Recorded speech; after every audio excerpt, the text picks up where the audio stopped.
ഓം നമോ ഭഗവതേ വാസുദേവായ.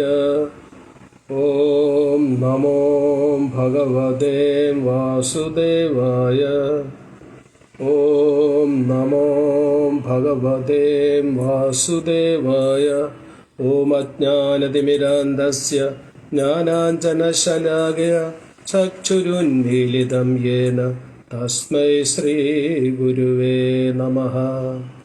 നമോം വിഷ്ണുപാദായ കൃഷ്ണപ്രേഷ്ഠായ ഭൂതലേ ശ്രീമതേ ഭക്തിവേദാന്ത സ്വാമിന്നിതി നാമിനെ. നമസ്തേ സാരസ്വതേ ദേവേ ഗൗരവാണി പ്രചാരിണേ നിർവിശേഷ ശൂന്യവാദി പാശ്ചാത്യദേശതാരിണേ. ജയ ശ്രീകൃഷ്ണ ചൈതന്യ പ്രഭു നിത്യാനന്ദ ശ്രീ അദ്വൈത ഗദാധർ ശ്രീവാസാദി ഗൗരഭക്തവൃന്ദ. ഹരേ കൃഷ്ണ കൃഷ്ണ കൃഷ്ണ ഹരേ ഹരേ, ഹരേ രാമ രാമ രാമ ഹരേ ഹരേ.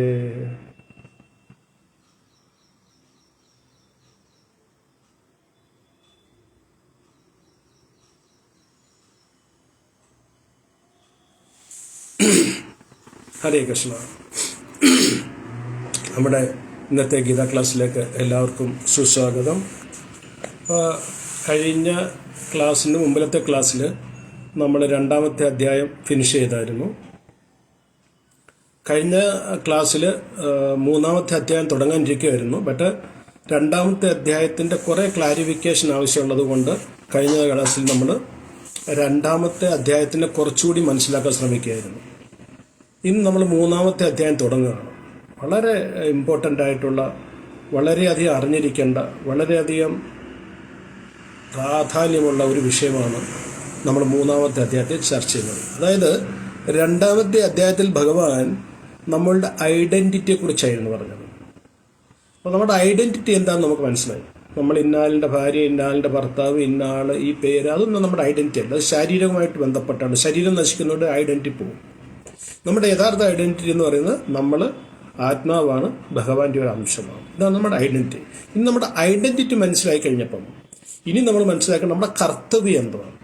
കാരണം ഒരു വ്യക്തിക്ക് 2 തരത്തിലുള്ള കർത്തവ്യം ചെയ്യാനുണ്ട്. ഒന്ന് ശാരീരികമായ കർത്തവ്യം, 2 ആത്മാവിനെ സംബന്ധിക്കുന്ന കർത്തവ്യം. അപ്പം ഈ ഇന്നത്തെ നമ്മുടെ 3ാമത്തെ അധ്യായത്തിൽ ഏറ്റവും കൂടുതൽ ഭഗവാൻ ചർച്ച ചെയ്യുന്നത് നമ്മുടെ കർത്തവ്യത്തിനെ കുറിച്ചാണ്.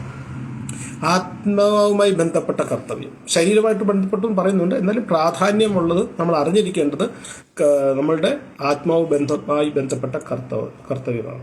വളരെ ഇൻട്രസ്റ്റിംഗ് വിഷയമാണ്, വളരെ ഇമ്പോർട്ടൻ്റ് വിഷയമാണ്. അതേപോലെ തന്നെ ടെക്നിക്കലായിട്ടുള്ള വിഷയമാണ്. കുറച്ച് തത്വങ്ങൾ ഉള്ളിക്കുന്നതായതുകൊണ്ട് ശ്രദ്ധിച്ചിരുന്ന് കേട്ടില്ലെങ്കിൽ മനസ്സിലാകത്തില്ല. അത് തന്നെ 3ാമത്തെ അധ്യായം മനസ്സിലായില്ലെങ്കിൽ ഇനി അങ്ങോട്ടുള്ള അധ്യായങ്ങളെല്ലാം ഇതുമായി ബന്ധപ്പെട്ടതാണ്. അതായത് ഈ കർമ്മമായിട്ട് ബന്ധപ്പെട്ടതും കർത്തവ്യവുമായിട്ട് ബന്ധപ്പെട്ടതാണ്. കാരണം ഇവിടെ ഭഗവാന്റെ ഉദ്ദേശം എന്ന് പറഞ്ഞാൽ അർജുനെ കർത്തവ്യ നിരതനാക്കുക, അർജുനിലൂടെ മുഴുവൻ മാനവ സമൂഹത്തിന് എന്താണ് അവന്റെ കർമ്മം, എന്താണ് അവന്റെ കർത്തവ്യം എന്ന് മനസ്സിലാക്കി കൊടുക്കുകയാണ്. അപ്പം ഈ മുഴുവൻ ഭഗവത്ഗീതയുടെ അടിസ്ഥാനം എന്ന് പറഞ്ഞാൽ അതാണ്. അപ്പം അടിസ്ഥാനമായ കാര്യം നമ്മൾ മനസ്സിലായില്ലെങ്കിൽ ബാക്കിയുള്ള കാര്യങ്ങൾ മനസ്സിലാക്കാൻ ബുദ്ധിമുട്ടായിരിക്കും. അപ്പം പ്രധാനമായും നമ്മളിന്ന് ചർച്ച ചെയ്യേണ്ടത് നമ്മുടെ ജീവിതത്തിൽ ഒരു വ്യക്തി തൻ്റെ കർത്തവ്യം അഥവാ കർമ്മം എന്താണ് ചെയ്യേണ്ടത്. അപ്പം നമ്മുടെ ഐഡന്റിറ്റി മനസ്സിലായി. അപ്പം ഇനി നമുക്ക് മനസ്സിലാക്കേണ്ടതുള്ളത് നമ്മുടെ കർമ്മം എന്ത്, കർത്തവ്യം എന്തെന്നുള്ളതാണ്. അപ്പോൾ നമ്മൾ ഈ ശരീരമല്ല, നമ്മൾ ആത്മാവാണെന്നുള്ളത് നമുക്ക് മനസ്സിലായി. ഇനി എന്താണ് നമ്മൾ ചെയ്യേണ്ടത്, നമ്മൾ ചെയ്യേണ്ട കർത്തവ്യം എന്താണെന്ന് പറയുന്നത്. അപ്പം 2ാമത്തെ അധ്യായം പറഞ്ഞു നിർത്തിയതിന് ശേഷം ഭഗവാൻ 2ാമത്തെ അധ്യായം ഭഗവാൻ പറഞ്ഞു നിർത്തി. അതിനുശേഷം ഭഗവാൻ വെയിറ്റ് ചെയ്യുമായിരുന്നു അർജുൻ്റെ റിയാക്ഷൻ എന്താ. അർജുൻ എല്ലാം മനസ്സിലായി. ഇപ്പം ഞാൻ ശരീരമല്ല, ആത്മാവാണ്, ആത്മാവിനെ ആർക്കും നശിപ്പിക്കാൻ പറ്റത്തില്ല. അതുകൊണ്ട് നീ നിന്റെ ബന്ധുക്കാരെ ആയാലും നിന്റെ ഗുരുജനങ്ങളെയും വധിക്കുക എന്ന് പറഞ്ഞാൽ ശരീരമാണ് നഷ്ടപ്പെടുന്നത്. ശരീരം കൊണ്ടൊരു വ്യക്തിയുടെ അസ്തിത്വം തീരുന്നില്ല. വീണ്ടും ആ ആത്മാവ് വേറൊരു ശരീരത്തിൽ പ്രവേശിക്കും. ഇതൊക്കെ പറഞ്ഞു കൊടുത്തു കഴിഞ്ഞപ്പോൾ ഭഗവാൻ വിചാരിച്ചു, അർജുന് മനസ്സിലായി. ഇനി അർജുൻ ഓക്കെ ഭഗവാൻ ഐ ആം റെഡി, ഞാൻ യുദ്ധം ചെയ്യാമെന്ന് വിചാരിച്ചു. ഇല്ല, Arjun was silent. Arjun silent എന്ന് മാത്രമല്ല, അർജുൻ കുറച്ച് കൺഫ്യൂസും കൂടിയായിരുന്നു. അർജുൻ അതുകൊണ്ട് തന്നെ ഒരു അതായത് ഭഗവാൻ നോക്കിയത് ഒന്നിൽ അർജുനൻ യുദ്ധം ചെയ്യാൻ സമ്മതിക്കണം, അല്ലെ യുദ്ധക്കളം വിട്ടുപോകണം.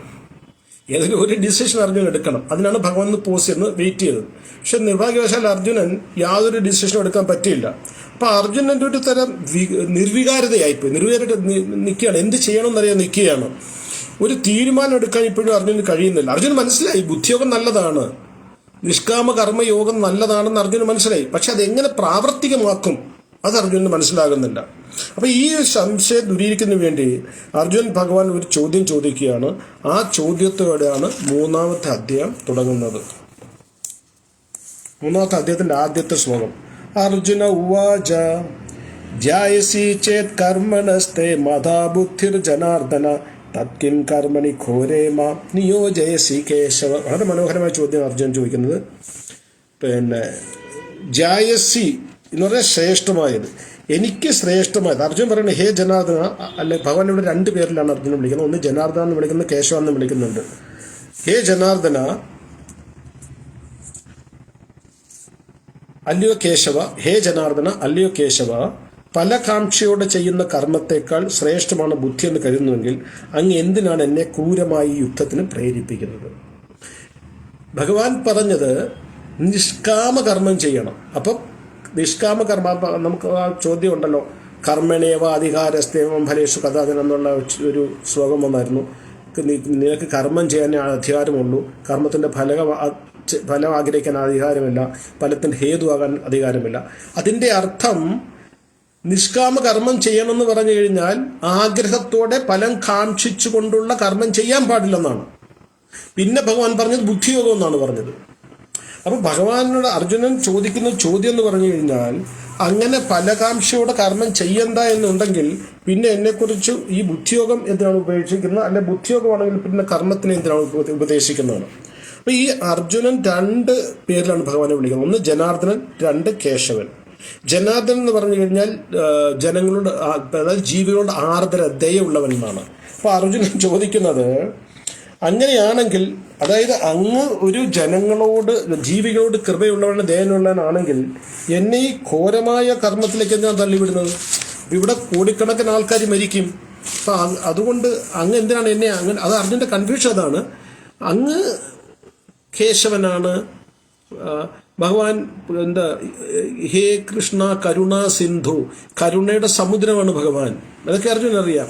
അങ്ങനെ ഒരു പേര് ജനാർദ്ദനാണ്, ജീവികളോട് കരുണയുള്ളവനാണ്, ആർദ്രതയുള്ളവനാണ്. അങ്ങനെയാണെങ്കിൽ ഈ ഘോരകർമ്മം എന്തിനാണ് എന്നെ ചെയ്യിക്കുന്നത്? ഒപ്പം അങ്ങ് പറയുന്നത് തെറ്റായ പ്രവൃത്തിയിൽ നിന്നും ഒരു ഡിസ്റ്റൻസ് കീപ്പ് ചെയ്യണമെന്ന്, തെറ്റായ പ്രവൃത്തിയിൽ ഡിസ്റ്റൻസ് കീപ്പ് ചെയ്യണമെന്ന്. ഒപ്പം പറയുന്നു യുദ്ധവും ചെയ്യണമെന്ന്. അപ്പൊ യുദ്ധം എന്ന് പറഞ്ഞാൽ അർജുനെ സംബന്ധിച്ച് തെറ്റായ കർമ്മമാണ്. ഒരിടത്ത് ഭഗവാൻ പറയുന്നു, നീ തെറ്റായ കർമ്മങ്ങൾ, പാപകർമ്മങ്ങൾ ചെയ്യാൻ പാടില്ല, അതിൽ നിന്ന് ദൂരം പാലിക്കണം. ഒപ്പം പറയുന്നു യുദ്ധം ചെയ്യണം. ഇത് രണ്ടും കൂടെ സമന്വയിച്ച് മനസ്സിലാക്കാൻ അർജുനന് കഴിയുന്നില്ല. അപ്പം കർമ്മത്തിനേക്കാൾ ശ്രേഷ്ഠമാണ് ബുദ്ധിയാണെന്നും പറയുന്നു. അങ്ങനെയാണ് പിന്നെ കർമ്മത്തെക്കുറിച്ച് എന്നോട് എന്തിനാ പറയുന്നത്? ഏതാണ് ശ്രേഷ്ഠം അത് എന്നോട് പറഞ്ഞാൽ മതിയല്ലോ. ഭഗവാൻ പറയുന്നു കർമ്മത്തിനേക്കാൾ ശ്രേഷ്ഠമാണ് ബുദ്ധി എങ്കിൽ ബുദ്ധിയോഗത്തിനെ കുറിച്ച് എന്നോട് പറ. പിന്നെ കർമ്മത്തിനെ കുറിച്ച് എന്തിനാ പറയുന്നത്? കർമ്മത്തിനെ കുറിച്ച് പറയുമ്പോൾ ബുദ്ധിയേക്കാൾ ശ്രേഷ്ഠമായിരിക്കണമല്ലോ കർമ്മം. ഇത് രണ്ടും കൂടെ പറയുമ്പോൾ ഏതിനെയാണ് ഞാൻ തിരഞ്ഞെടുക്കേണ്ടത്? അതിന് ടോട്ടലി കൺഫ്യൂഷൻ. ആ കൺഫ്യൂഷൻ തീർക്കാൻ വേണ്ടിയാണ് അർജുനൻ 2-ാമത്തെ ചോദ്യം ചോദിക്കുന്നത്. 2-ാമത്തെ ശ്ലോകത്തിലൂടെ വ്യാമിശ്രേണ വാക്യേന ബുദ്ധിമോഹ യസീവമേ തദേകം വധ നിശ്ചിത്യ ഏന ശ്രേയോ അഹമാപ്നയം. വ്യാമിശ്രണ എന്ന് പറഞ്ഞു കഴിഞ്ഞാൽ, വ്യാമിശ്രണം എന്ന് പറഞ്ഞാൽ 2 അർത്ഥം, ദ്വയാർത്ഥമുള്ള വാക്കുകൾ എന്നുള്ള അർത്ഥമാണ്. അപ്പോൾ അർജുനൻ പറയുന്നത് വ്യാമിശ്രേണ വാക്യേന, അതായത് ദ്വയാർത്ഥമുള്ള വാക്കുകൾ ബുദ്ധി മോഹ യസീവമേ, എന്നെ കൺഫ്യൂസ് ചെയ്യാതെ കൃഷ്ണ. 2-ാമത്തെ അധ്യായം ഞാൻ പറഞ്ഞു, ഗീതാ വിഷയ സംഗ്രഹം. എല്ലാ വിഷയങ്ങളെയും കുറിച്ച് ഭഗവാൻ ഈ പണ്ടത്തെ കാലത്തൊക്കെ കുളത്തിൽ മീൻ പിടിക്കാൻ പോയവർക്ക് അറിയാൻ പറ്റും. ആദ്യം കുളത്തിൽ ഇറങ്ങി ഒന്ന് കലക്കും, കുളം കലക്കും. കലക്കി കഴിയുമ്പോൾ മീനൊക്കെ വെളി വരും, പെട്ടെന്ന് അത് പിടിക്കാൻ പറ്റും. അതേപോലെ അർജുൻ്റെ ബുദ്ധിയെ ഭഗവാൻ ഒന്ന് കലക്കി മറിച്ചു. കാര്യം 2-ാമത്തെ അധ്യായം എല്ലാം പറയുന്നുണ്ട്. ബുദ്ധിയോഗം പറയുന്നുണ്ട്, കർമ്മയോഗം പറയുന്നുണ്ട്, പിന്നെ നിഷ്കാമ കർമ്മയോഗം പറയുന്നു, ജ്ഞാനയോഗം പറയുന്നു, അഷ്ടാംഗയോഗം പറയുന്നു. എല്ലാം കൂടെ പറഞ്ഞ് അർജുനെ ഒന്ന് കൺഫ്യൂസ് ചെയ്യാനാണ് വേണ്ടി പറഞ്ഞതാണ് ഭഗവാൻ. ആക്ച്വലി അർജുനനെ കൺഫ്യൂസ് ചെയ്യണമെന്നല്ല ഭഗവാൻ ഉദ്ദേശിച്ചത്. അർജുനന് മനസ്സിലാകുന്നില്ല. അതാണ് എൻ്റെ ശരിയായ ഡെഫിനിഷൻ. അർജുനന് മനസ്സിലാകാത്തതുകൊണ്ട് അർജുനൻ വിചാരിക്കുകയാണ് ഭഗവാൻ എന്നെ കൺഫ്യൂസ് ചെയ്തു എന്ന്. അതുകൊണ്ടാണ് പറയുന്നത് വ്യാമിശ്രേണ വാക്യന. വ്യാമിശ്രം എന്ന് പറഞ്ഞാൽ രണ്ടർത്ഥമുള്ള ദ്വയാർത്ഥമുള്ള വാക്കുകൾ കൊണ്ട് ബുദ്ധിമോഹ യസീവേ, എന്നെ കൺഫ്യൂസ് ചെയ്യാതെ. അപ്പം അർജുനൻ്റെ കൺഫ്യൂഷൻ, ഞാൻ എന്താണ് ചെയ്യേണ്ടത്? എൻ്റെ ഭൗതികമായ കർത്തവ്യം ഞാൻ ചെയ്യണോ, ആത്മീയമായ കർത്തവ്യം ഞാൻ ചെയ്യണോ? അപ്പം അർജുനന് ചോദിക്കുന്നതെന്ന് പറഞ്ഞു കഴിഞ്ഞാൽ, അർജുൻ്റെ ഈ ചോദ്യം എന്താണെന്ന് പറഞ്ഞു കഴിഞ്ഞാൽ 99.9% ആൾക്കാർക്കും തൻ്റെ കർത്തവ്യം എന്താണെന്ന് അറിയില്ല. നോക്ക്, നമ്മൾ ചെയ്യുന്ന എല്ലാ പ്രവർത്തനവും ശരീരത്തിന് വേണ്ടിയാണ്. നമുക്കൊരു സ്ഥൂല ശരീരമുണ്ട്, ഒരു സൂക്ഷ്മ ശരീരമുണ്ട്, രണ്ട് ശരീരമുണ്ട്. സ്ഥൂല ശരീരം എന്ന് പറഞ്ഞാൽ നമ്മുടെ കണ്ണുകളിലുണ്ട് കാണാൻ പറ്റും. ഒരു കമ്പ്യൂട്ടറിന് എടുത്തു കഴിഞ്ഞാൽ കമ്പ്യൂട്ടറിൻ്റെ ഹാർഡ്വെയറും സോഫ്റ്റ്വെയറും തമ്മിലുള്ള വ്യത്യാസം എന്താ? ഹാർഡ്വെയർക്ക് നമുക്ക് കാണാൻ പറ്റും, സോഫ്റ്റ്വെയർ കാണാൻ പറ്റില്ല, അല്ലേ? രണ്ടും കൂടെ ഉണ്ടെങ്കിലേ കമ്പ്യൂട്ടർ വർക്ക് ചെയ്യത്തുള്ളൂ. അതേപോലെ ഈ ശരീരവും ഹാർഡ്വെയറും കണ്ണുകൊണ്ട് കാണാൻ പറ്റുന്നു, സോഫ്റ്റ്വെയർ കാണാൻ പറ്റത്തുമാണ്. ഈ ഹാർഡ്വെയർ നമുക്ക് തന്നിരിക്കുന്നത് എന്താണ്? കമ്പ്യൂട്ടറിൻ്റെ ഹാർഡ്വെയർ തന്നിരിക്കുന്നത് എന്താണ്? ഈ സോഫ്റ്റ്വെയർ വർക്ക് ചെയ്യണമെങ്കിൽ ഒരു ഹാർഡ്വെയർ വേണം. പറയുന്നത് മനസ്സിലാക്കണം. ഒരു പ്രോഗ്രാം ഉണ്ടാക്കി ആ പ്രോഗ്രാമിനെ എക്സിക്യൂട്ട് ചെയ്യണമെങ്കിൽ, വർക്ക് ചെയ്യണമെങ്കിൽ നമുക്കൊരു ഹാർഡ്വെയർ വേണം. അതേപോലെ നമ്മളുടെ ആത്മാവിന് സഞ്ചരിക്കണമെങ്കിൽ, ആത്മാവിൻ്റെ കർമ്മഫലം അനുഭവിക്കണമെങ്കിൽ, കർമ്മങ്ങൾ ചെയ്യണമെങ്കിൽ ഒരു ശരീരം വേണം. ഈ ആത്മാവിൻ്റെ ഒരു മറ മാത്രമാണ് ശരീരം. പക്ഷെ നമ്മൾ ചെയ്യുന്ന കർമ്മങ്ങളും കർത്തവ്യങ്ങളും എല്ലാം ഈ ശരീരത്തിന് വേണ്ടിയാണ്. നമ്മൾ അജ്ഞത കൊണ്ട്, അറിവില്ലായ്മ കൊണ്ട് ആത്മാവിനെ മറന്നു പോകുന്നു. പറഞ്ഞ് മനസ്സിലാക്കണം. ആത്മാവിന് വേണ്ടി നമ്മൾ കർമ്മം ചെയ്യുന്നില്ല. അപ്പോൾ ആധ്യാത്മികമായി എന്ത് കാര്യങ്ങൾ നിങ്ങൾ ചെയ്യുന്നുണ്ടോ, നിങ്ങൾ ഒരു നിമിഷം, ഒരു പ്രാവശ്യങ്ങളിൽ കൃഷ്ണ എന്ന് വിളിക്കുന്നുണ്ടെങ്കിൽ, ഭാഗവതമോ ഗീതയോ വായിക്കുന്നുണ്ടെങ്കിൽ, കേൾക്കുന്നുണ്ടെങ്കിൽ, കൃഷ്ണക്ഷേത്രങ്ങളിൽ പോകുന്നുണ്ടെങ്കിൽ, അത് ആത്മാവിന് വേണ്ടിയാണ്. ബാക്കി ഏതെങ്കിലും ഒരു ദേവീ ദേവതമാരുടെ പൂജയോ അർച്ചനയോ ചെയ്തു കഴിഞ്ഞാൽ ഒരിക്കലും അത് ആത്മാവിന് വേണ്ടിയാകില്ല. ഞാൻ പറയുമ്പോൾ പലർക്കും അത് ഇഷ്ടക്കേട് തോന്നാം. ഏതൊരു വ്യക്തി ദേവീ ദേവതമാരെ ആരാധിക്കുന്നു, അത് ഏത് ദേവിയായിട്ട് ഏത് ദേവതനുണ്ട്, അവർക്ക് എന്തെങ്കിലും ഭൗതികമായ ഒരു ആഗ്രഹം കാണും. നിഷ്കാമഭാവത്തോടെ ഒരു ദേവീ ദേവതമാരെ ആരും ആരാധിക്കാറില്ല. കാരണം അതിനൊരു ഫലം ഉണ്ടെങ്കിൽ മാത്രമേ ദേവീ ദേവന്മാരുടെ അടുക്കൽ ആൾക്കാർ പോവുകയുള്ളൂ. പക്ഷെ കൃഷ്ണഭക്തി എന്ന് പറഞ്ഞു കഴിഞ്ഞാൽ ഫലം കാക്ഷിച്ചല്ല. ഫലം കാക്ഷിച്ച് പോകുന്നവരുണ്ട്. 4 വിധത്തിലുള്ള ആൾക്കാർ അവിടെ പോകുന്ന ഭഗവാൻ പറഞ്ഞു, ചതുർവിധാമേൻ 4 വിധത്തിലുള്ള ആൾക്കാരൊക്കെ ആർത്തി അർത്ഥേഷു ജ്ഞാനി ജിജ്ഞാസു. 4 തരത്തിലുള്ള ആൾക്കാർ എന്റെയൊക്കെ വരുന്നുണ്ട് ഭഗവാൻ പറഞ്ഞിട്ടുണ്ട്. അതിൽ അർത്ഥേഷു എന്ന് പറഞ്ഞാൽ ഫലകാംക്ഷികളാണ്. ആർത്തി എന്ന് പറഞ്ഞാൽ ദുഃഖമുള്ളവരാണ്. അപ്പോൾ അത് നമ്മൾ ആ ശ്ലോകം വരെ നമുക്ക് കൂടുതൽ ചർച്ച ചെയ്യാം. അപ്പോൾ ഇവിടെ ഞാൻ പറഞ്ഞൊരു ഉദ്ദേശം എന്ന് പറഞ്ഞാൽ, ഏതൊരു വ്യക്തി ആത്മാവിനെ പോഷിപ്പിക്കാൻ വേണ്ടി കർത്തവ്യം ചെയ്യണോ, ആത്മാവിനെ പോഷിപ്പിക്കാൻ വേണ്ടി കർത്തവ്യം എന്താ? ആധ്യാത്മികത. നമ്മൾ വായിക്കുന്നതും കേൾക്കുന്നതും പ്രവർത്തിക്കുന്നതും ഭഗവാനെ സംബന്ധിച്ചുള്ള കാര്യങ്ങളാണ് ആത്മാവിന് വേണ്ടിയിട്ടുള്ളത്. അപ്പോൾ 99% ആൾക്കാരും വിചാരിച്ച് വെച്ചിരിക്കുന്നത് ഞാൻ ഈ ശരീരമാണ്, എനിക്ക് ശരീരം കൊണ്ടുള്ള കർത്തവ്യം ചെയ്തു കഴിഞ്ഞാൽ എൻ്റെ ജീവിതം സമ്പൂർണ്ണമായി. അത് തെറ്റാണ്. എന്തുകൊണ്ട് തെറ്റാണ്? ആധ്യാത്മികത എന്ന് പറഞ്ഞു കഴിഞ്ഞാൽ എന്തെങ്കിലും നേടാൻ വേണ്ടിയുള്ളതല്ല. എല്ലാവരും തെറ്റിദ്ധരിച്ച് വെച്ചിരിക്കുന്നത് അതാണ്. സോഷ്യൽ മീഡിയയിലായാലും പലരും ക്രിറ്റിസൈസ് ചെയ്തതാണ്. അതുകൊണ്ട് അങ്ങനെ ഇതുകൊണ്ട് വന്നു, കൃഷ്ണനുണ്ട് ഇതെങ്ങനെ ഇങ്ങനെ വന്നു, അങ്ങനെ വന്നൊക്കെ ചോദിക്കുന്നതാണ്. പക്ഷെ നമ്മുടെ ഉദ്ദേശം, അല്ലെങ്കിൽ വൈദിക ശാസ്ത്രം പറയുന്നത്, ആധ്യാത്മികത എന്ന് പറഞ്ഞാൽ ഈ ഭൗതിക ബന്ധത്തിൽ നിന്ന് മോചിപ്പിക്കാൻ വേണ്ടിയുള്ളത് മാത്രമാണ്. നമ്മുടെ കഷ്ടപ്പാടുകളോ ഭക്തി കൊണ്ട് മാറത്തില്ല. അത് നമ്മുടെ കർമ്മഫലമാണ്, നമ്മൾ അനുഭവിച്ചേ പറ്റൂ. അപ്പോൾ 99.9% ആളുകളും ആത്മീയതയും ഭൗതികതയുമായുള്ള വ്യത്യാസം മനസ്സിലാക്കാതെ പ്രവർത്തിക്കുന്നവരാണ്. ഞാൻ ഒരു കാര്യം കൂടി പറയാം. എല്ലാവരും പറയാറുണ്ട് നമ്മൾ ഗൃഹസ്ഥാശ്രമമാണ്. സത്യത്തിൽ ഗൃഹസ്ഥാശ്രമത്തിന്റെ അർത്ഥം ആർക്കും അറിയില്ല. അതുകൊണ്ടാണ് ആർക്കും അറിയില്ല എന്നല്ല ഞാൻ പറഞ്ഞത്, ഭൂരിപക്ഷം ആൾക്കാർക്കും അറിയില്ല. ഗൃഹസ്ഥാശ്രമം എന്ന് പറഞ്ഞു കഴിഞ്ഞാൽ ഭൗതികമായ ജീവിതം നയിച്ചുകൊണ്ട് ആധ്യാത്മിക ചെയ്യുന്നതാണ് ഗൃഹസ്ഥാശ്രമം. നമ്മളൊക്കെ ചെയ്യുന്ന അത് തന്നെയാണ്. നമ്മൾ ഭൗതികമായ കർത്തവ്യങ്ങളും ഉത്തരവാദിത്തങ്ങളും ചെയ്തുകൊണ്ട് ആത്മീയ ജീവിതം നയിക്കുന്നു, അല്ലെങ്കിൽ ആത്മീയമായ കർത്തവ്യങ്ങൾ ചെയ്തുകൊണ്ട് ഗൃഹസ്ഥ ജീവിതം നയിക്കുന്നത്. രണ്ടും ഒന്ന് തന്നെയാണ്. അപ്പം നമ്മൾ നമ്മുടെ കുടുംബത്തിന് വേണ്ടിയും കുടുംബത്തിലെ അംഗങ്ങൾക്ക് വേണ്ടിയും പ്രവർത്തിച്ചുകൊണ്ട് സമയം കിട്ടുമ്പോൾ, അല്ലെങ്കിൽ ദിവസവും ഭഗവാന് വേണ്ടിയിട്ട് കുറച്ച് സമയം മാറ്റിവെക്കുന്നു, അല്ലെങ്കിൽ അമ്പലത്തിൽ പോകുന്നു, ഭാഗവതം വായിക്കുന്നു, നാരായണീയം വായിക്കുന്നു, രാമായണം വായിക്കുന്നു. ഇതൊക്കെ ചെയ്യുന്നത് ആത്മീയതയാണ്. അപ്പം ഇത് രണ്ടും കൂടെ സമന്വയിച്ച് പോകുമ്പോഴാണ് ഗൃഹസ്ഥാശ്രമമാകുന്നത്. ഇതാണ് ഒരു കൂട്ടർ. പക്ഷെ ഒരു കൂട്ടരുണ്ട് യാതൊരുവിധ ആത്മീയതയില്ല. തിന്നണം, ഉറങ്ങണം, കൊടുക്കണം, എൻ്റെ കുടുംബം എൻ്റെ. അവരെ വിളിക്കുന്ന ഗ്രഹമേധി എന്നാണ്. അവരെ ഗൃഹസ്ഥരെന്ന് വിളിക്കില്ല, ഗ്രഹമേധി എന്നാണ് വിളിക്കുന്നത്. പറഞ്ഞ് മനസ്സിലാക്കണം. അതായത് ഏതൊരു വ്യക്തിയാണോ ഭൗതിക ജീവിതത്തിൽ ആധ്യാത്മികതയെ ഇൻക്ലൂഡ് ചെയ്യാത്തത് അവരെ വിളിക്കുന്ന ഗ്രഹമേതി എന്നാണ്, അവരെ ഗ്രഹസ്ഥരെന്ന് വിളിക്കാനുള്ളത്. ഗ്രഹസ്ഥ ആശ്രമം ശബ്ദം എവിടെ വരുന്നോ അവിടെ ദൈവികത ഉണ്ടായിരിക്കണം. അപ്പോൾ ആ ദൈവികത ഇല്ലാതെ പ്രവർത്തിച്ചു കഴിഞ്ഞാൽ അവരെ ഗ്രഹമേതികൾ എന്ന് വിളിക്കും. എന്നാൽ ഒരു കൂട്ടരുണ്ട്, അവർക്ക് ആശ്രമം ഒന്നും വേണ്ട, എല്ലാ ഉപേക്ഷൊന്നും, അത് സന്യാസമാണ്. അതിനെക്കുറിച്ച് നമ്മൾ കുറച്ച് കൂടുതൽ ഡീപ്പായിട്ട് പിന്നെ സംസാരിക്കുമ്പോൾ ഞാൻ പറയാറ്. അപ്പോൾ അർജുനന്റെ സംശയം പറഞ്ഞാൽ ഇവിടെ ശരിക്കും അവൻ്റെ ശരിയാണ്. കാര്യം അതായത് അർജുനന്റെ കഴിഞ്ഞ അധ്യായത്തിൽ ഭഗവാൻ പറഞ്ഞത് ഏറ്റവും ഊന്നൽ നൽകുക നമ്മുടെ ഐഡന്റിറ്റിയെ കുറിച്ചായിരുന്നു. അപ്പോൾ ഭഗവാൻ പറഞ്ഞത് നമ്മുടെ ഐഡന്റിറ്റി ശരീരമല്ല ആത്മാവാണെന്നാണ്. അപ്പോൾ യുദ്ധം ചെയ്യുക എന്നുള്ളത് എന്തിനു വേണ്ടിയിട്ടുള്ളതാണ്? ഞാൻ കഴിഞ്ഞ ക്ലാസ്സിൽ ഒരു ചോദ്യം ചേർന്നു. അർജുനൻ ചെയ്യുന്ന യുദ്ധം ശാരീരികമാണോ, ശരീരത്തെ സംബന്ധിക്കുന്നതാണോ, ആത്മാവിനെ സംബന്ധിക്കുന്നതാണോ? എൻ്റെ ഉത്തരം നമ്മൾ പറഞ്ഞു ശരീരത്തിനെ സംബന്ധിക്കുക. കാര്യം ക്ഷത്രിയ ധർമ്മം എന്ന് പറയുന്നത് ശരീരമായിട്ട് ബന്ധപ്പെട്ടതാണ്. അപ്പം ശരീരമായി ബന്ധപ്പെട്ട ഒരു കർമ്മം ചെയ്യാൻ ഭഗവാൻ അർജുനനെ പ്രേരിപ്പിക്കുന്നു. ഉപദേശം കൊടുക്കുന്ന ആത്മാവിനെ കുറിച്ച് പറഞ്ഞ് മനസ്സിലാക്കണം. അർജുനന്റെ ചോദ്യം പെർഫെക്റ്റ് ചോദ്യമാണ് അർജുൻ ചോദിക്കുന്നത്. അതായത് ഞാൻ ശരീരമല്ല ആത്മാവാണെങ്കിൽ എനിക്ക് ആത്മാവ് ബന്ധപ്പെട്ട കർമ്മങ്ങൾ പറഞ്ഞാൽ നാമം ജപിക്കുന്നതിനെ കുറിച്ചോ ഭാഗവതം വായിക്കുന്നതിനെ കുറിച്ചോ പുണ്യസ്ഥലങ്ങൾ സന്ദർശിക്കുന്നതിനെ കുറിച്ചോ ഇതൊക്കെ പറഞ്ഞതാ. യുദ്ധത്തിനെ കുറിച്ച് പറയുകയും ചെയ്യുന്നു, നീ ശരീരമല്ല ആത്മാവാണെന്ന് പറയുകയും ചെയ്തു. ഇതാണ് അർജുനുണ്ടായ ഏറ്റവും വലിയ കൺഫ്യൂഷൻ. അത് ഐഡന്റിറ്റി ആത്മാവാണെങ്കിൽ പിന്നെ യുദ്ധം ചെയ്യേണ്ട ആവശ്യമില്ല. കാരണം ആത്മാവിനെ നശിപ്പിക്കാൻ ആർക്കും കഴിയില്ലെന്നും ഭഗവാൻ പറയുന്നു. പിന്നെ യുദ്ധം ചെയ്യേണ്ട കാര്യം എന്തുവാ? ശത്രുക്കളൊക്കെ നശിപ്പിക്കാൻ കഴിയുന്ന യുദ്ധം ചെയ്യേണ്ട കാര്യം എന്താ? അവർ ശരീരമല്ല ആത്മാവാണ്. അവരുടെ ശരീരത്തിനെ അല്ല ഞാൻ ആത്മാവിനെ എനിക്ക് നശിപ്പിക്കാൻ കഴിയില്ല, ഞാൻ നശിപ്പിക്കാൻ ശരീരത്തിനെയാണെങ്കിൽ പിന്നെ ഞാനിതിനെ കഷ്ടപ്പെട്ട് യുദ്ധം ചെയ്യുന്നത്. അപ്പോൾ ഇതാണ് അർജുൻ്റെ ചോദ്യം.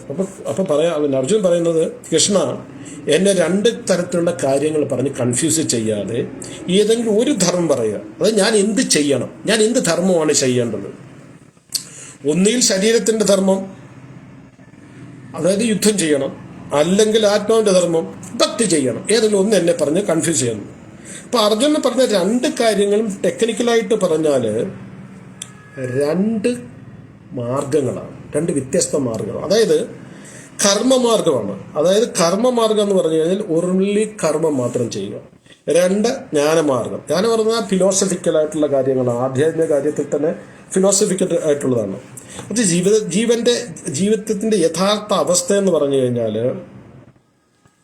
അതായത് ജ്ഞാനമാർഗം എന്ന് പറയുമ്പോൾ, അതായത് ഞാൻ കർമ്മമാർഗത്തിനെ കുറിച്ച് പറഞ്ഞു, കർത്തവ്യം ചെയ്യുക. ജ്ഞാനമാർഗം എന്ന് പറഞ്ഞു കഴിഞ്ഞാൽ ആധ്യാത്മിക ഗ്രന്ഥങ്ങൾ വായിക്കുക, പഠിക്കുക, അതനുസരിച്ച് ജീവിതം നയിക്കുക. അതായത് ആത്മീയ ജീവിതം മാത്രം ജ്ഞാനമാർഗത്തിലുള്ള. ആത്മീയത്തിൽ തന്നെ ഒരുപാട് മാർഗങ്ങളുണ്ട്, അത് നമുക്ക് ചർച്ച ചെയ്യേണ്ടതാണ് ഇവിടെ. ഒന്നുകിൽ ഭൗതിക കാര്യങ്ങൾ, കുറച്ച് ശ്രദ്ധിച്ചു കേൾക്കണേ, ഒന്നുകിൽ ഭൗതിക കാര്യങ്ങൾ അനാസക്തിയോട് കൂടി ചെയ്യുക, ഭൗതിക കാര്യത്തിൽ അനാസക്തി വെച്ചുകൊണ്ട് കർമ്മം ചെയ്യുക. അതാണ് നമ്മൾ കഴിഞ്ഞത് നിഷ്കാമ കർമ്മം എന്ന് പറഞ്ഞത്. രണ്ടാമത്തെ എന്ന് പറഞ്ഞാൽ പരിപൂർണമായി ഭൗതിക കാര്യങ്ങൾ മുഴുവൻ. അതാണ് ഞാനിപ്പോൾ പറഞ്ഞത്, ഗ്രഹസ്ഥാശ്രമവും ഗ്രഹമേതിയും തമ്മിൽ പറഞ്ഞത്. അപ്പം അർജുനൻ എന്താ പറ്റിയെന്ന് ചോദിച്ചു കഴിഞ്ഞാൽ, ഇതിൽ ഏതിനെയാണ് ഞാൻ തിരഞ്ഞെടുക്കേണ്ടത്? ഞാൻ ഗ്രഹസ്ഥനാകണോ ഗ്രഹമേതിയാകണോ? ഞാൻ യുദ്ധം ചെയ്യണമെങ്കിൽ ഗ്രഹമേതി, കാര്യം യുദ്ധം എന്ന ശരീരമാണ്. ഗ്രഹസ്ഥനാണെങ്കിൽ ഗ്രഹസ്ഥാശ്രമമാണെങ്കിൽ ഞാൻ യുദ്ധം ചെയ്യേണ്ട കാര്യം എന്താണ്? ഒന്നിൽ കർമ്മം ചെയ്യാൻ പറയുക, അല്ലെങ്കിൽ ത്യാഗം ചെയ്യാൻ പറയുക. രണ്ടും കൂടി പറഞ്ഞ് എന്നെ കൺഫ്യൂസ് ചെയ്യരുത്. ത്യാഗം എന്നുള്ള വാക്കിൻ്റെ അർത്ഥം എനിക്ക് ഞാൻ നേരത്തെ പറഞ്ഞിട്ടുണ്ട്. ത്യജിക്കുക എന്നുള്ള വാക്കിനാണ് ത്യാഗം വന്നത്. ത്യജിക്കുക എന്ന് പറഞ്ഞാൽ എന്തോ അർത്ഥം? നമുക്ക് ഇഷ്ടപ്പെട്ട എന്തെങ്കിലും, നമുക്ക് ഒരുപാട് പ്രിയപ്പെട്ട എന്തെങ്കിലും നമ്മൾ വേറൊരു വ്യക്തിക്ക് വേണ്ടി ഇല്ലാതാക്കുമ്പോൾ, അല്ലെങ്കിൽ നമുക്ക് വേണ്ടിയാണ് ഉപേക്ഷിക്കുന്നതാണ് ത്യാഗം എന്ന് പറയുന്നത്. അപ്പം അർജുൻ ഭഗവാനോട് പറയുന്നത്, ഒന്നിൽ എന്നോട് പറ യുദ്ധം ചെയ്യാൻ, അതിനകത്ത് എൻ്റെ കർമ്മമാണ് ഞാൻ ചെയ്യാം, പക്ഷെ അത് ശരീരവുമായി ബന്ധപ്പെട്ടാണ്. അല്ലെങ്കിൽ എന്നോട് പറ ത്യാഗം ചെയ്യാൻ, ഇതെല്ലാം ത്യജിക്കാൻ, ഒന്നും വേണ്ട, നീ പോയിട്ട് സന്യാസം എടുക്കുക, എന്തെങ്കിലും ചെയ്തോളാൻ പറയുകയാണ്. അപ്പോൾ അർജുനന് ഇവിടെ ഭഗവാൻ ആക്ച്വലി അർജുനനെ കൺഫ്യൂസ് ചെയ്യണം. ഞാൻ ആദ്യം പറഞ്ഞ പോലെ അർജുനൻ സ്വയം കൺഫ്യൂസ് ആകുകയാണ്. അർജുനന് ഭഗവാൻ പറയുന്നതിൻ്റെ മുഴുവനുമായിട്ട് ഉൾക്കൊള്ളാൻ പറ്റില്ല. ഇപ്പം നമുക്ക് തന്നെ ഇത് ഉൾക്കൊള്ളാൻ ഇച്ചിരി വിഷമം തോന്നുന്നില്ല കേൾക്കുന്ന ഉടനെ. അപ്പോൾ ഭഗവാൻ അർജുനോട് പറയുന്നത്, ഈ ഭൗതിക ലോകത്ത് രണ്ട് തരം ആൾക്കാർ ആധ്യാത്മിക ഉന്നതിക്ക് വേണ്ടി പ്രവർത്തിക്കുന്നുണ്ട്. രണ്ട് തരം ആൾക്കാർ. അവർ ആധ്യാത്മിക പുരോഗതി ആഗ്രഹിക്കുന്നു. അതായത് രണ്ടുപേരും ആധ്യാത്മിക പുരോഗതി ആഗ്രഹിക്കുന്നവരാണ്, അതിനുവേണ്ടി പ്രവർത്തിക്കുകയും ചെയ്യും. എന്നാൽ അതിൽ രണ്ട് തരം ആൾക്കാരുണ്ട്. നമുക്കൊന്ന് ശ്രദ്ധിച്ച് കേൾക്കാം. ആദ്യത്തെ കാറ്റഗറി എന്ന് പറഞ്ഞത്, അതായത് കർമ്മയോഗി എന്ന് വിളിക്കും. ശ്രദ്ധിച്ച് കേൾക്കണേ. രണ്ടു കൂട്ടരും ആധ്യാത്മിക പുരോഗതിക്ക് വേണ്ടി പ്രവർത്തിക്കുന്നവരാണ്. അതിൽ ആദ്യത്തെ കൂട്ടരെ കർമ്മയോഗി എന്ന് പറയും. യോഗ ശബ്ദത്തിന്റെ അർത്ഥം ഒരുപാട് പ്രാവശ്യം നമ്മൾ ചർച്ചയുണ്ട്. കർമ്മം കൊണ്ട് ഭഗവാനുമായിട്ട് ബന്ധിക്കുക. അതായത് ഈ കൂട്ടർ കർത്തവ്യം ചെയ്യാൻ കൂടുതൽ ഇൻട്രസ്റ്റ് കാണിക്കുന്നു. രണ്ടു കൂട്ടം കർത്തവ്യം ചെയ്യാൻ ഇൻട്രസ്റ്റ് കാണിക്കുന്നുണ്ട്. അപ്പൊ കർമ്മയോഗി എന്നൊരു വാക്കിന്റെ അർത്ഥം ഞാൻ പറഞ്ഞു. ഏതൊരു വ്യക്തിയാണോ തൻ്റെ കർത്തവ്യത്തിലൂടെ തൻ്റെ സ്വധർമ്മത്തിലൂടെ ഭഗവാനുമായി ബന്ധം സ്ഥാപിക്കുന്നു അവനെ കർമ്മയോഗി എന്ന് വിളിക്കുന്നു. അതെങ്ങനെയാണ്? അതാണ് കഴിഞ്ഞ അധ്യായത്തിൽ നമ്മൾ പഠിച്ചത്. അതിന് അവർ കർമ്മം ചെയ്യുന്നു, കർത്തവ്യം ഭഗവാന് വേണ്ടി ചെയ്യുന്നു, അതിൻ്റെ ഫലം ആഗ്രഹിക്കുന്നില്ല, അതിൻ്റെ ഹേതു അവരാണെന്ന് പറയത്തില്ല, യാതൊരു അവർ അവരുടെ നിഷ്കാമ ഭാവത്തോടുകൂടി ഇതെൻ്റെ കർത്തവ്യമാണ്. ശമ്പളം വാങ്ങിക്കും, ജോലി ചെയ്താൽ ശമ്പളം വാങ്ങിക്കും, പക്ഷെ അവരൊന്നും പ്രതീക്ഷിക്കാതെയാണ് ചെയ്യുന്നത്. അത് ബിസിനസ് ആയിക്കോട്ടെ, തൊഴിലായിക്കോട്ടെ, വീട്ടമ്മയുടെ ജോലി, എന്തും ഇതെനിക്ക് വിധിച്ച പ്രകൃതി എനിക്ക് തന്ന ഉത്തരവാദിത്വമാണ്. എൻ്റെ കർമ്മഫലം കഴിഞ്ഞ ജന്മത്തിൽ ഏതോ കർമ്മത്തിൻ്റെ ഫലം കൊണ്ട് എനിക്ക് ഈ ഒരു അന്തരീക്ഷത്തിൽ ജീവിക്കാനുള്ള അവസരം കിട്ടുന്നു. അത് ഞാൻ ഭംഗിയായിട്ട് ചെയ്യുന്നു.